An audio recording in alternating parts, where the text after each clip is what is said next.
Detectives say a suspect believed to be connected to a deadly stabbing, a motel attack, and a hit and run is now in custody.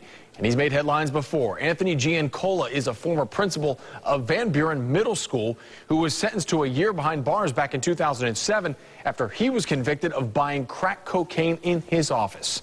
We have team coverage for you tonight, starting with our own Eric Waxler. Eric?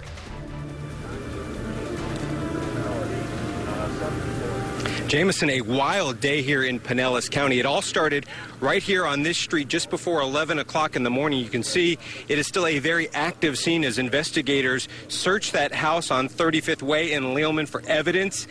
They say that 4 people were stabbed inside this morning, 2 of them killed. A man and a woman are both dead after a morning of violence at this Pinellas County home off US 19. Friends say the 2 were boyfriend and girlfriend. They and others who lived here are all hearing impaired. Victoria Nickerson lives a couple houses away and didn't know anything was wrong until the sirens came. We heard the ambulances and the police cars rush towards the house, so we stepped out, and my son kind of walked down there and saw a couple people in the yard, laying in the yard. 2 others were injured in the attack. The Pinellas County Sheriff's Office says Anthony Giancola is the man responsible. The Sheriff's Office says he appeared under the influence today, and after the stabbings here, he went to a Pinellas Park motel and stabbed 2 more people. This is the worst of the worst here, because this does appear to be random crime at this point. And when I say worst of the worst is because there was no nexus and no connection between the suspect and the victims as we know it. When asked what kind of weapon Giancola used, the sheriff said it was a very big knife. Investigators have had a little trouble getting information out of one of the victims. They say because he is hearing impaired and Hispanic, communication has been an issue. Live in Pinellas County, Eric Waxler, ABC Action News. Thank you, Eric. Detectives say the 3rd incident involved a hit and run that injured 5 people at 5705 58th Avenue North in Lealman.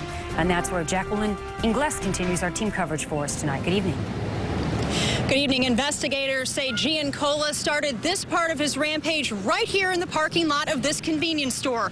While pulling out, he hit this wood pole. Then they say he drove across the street to this duplex and started talking to a bunch of people sitting outside before he drove off. Minutes later, he came back, and that is when things turned bloody.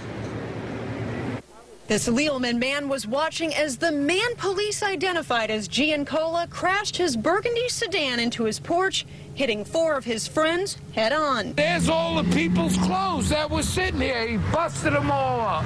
3 of the people hit are now at the hospital. 1 man refused treatment. Can't you see this, honey? This is a brand new door I put in. See this? That's how hard the car hit. See the concrete there? But investigators say Giancola's driving rampage didn't end here. He took off down the block and struck this 13-year-old boy twice. The boy was riding his bike on the sidewalk. The first time he hit me, I think he popped my tire and all that.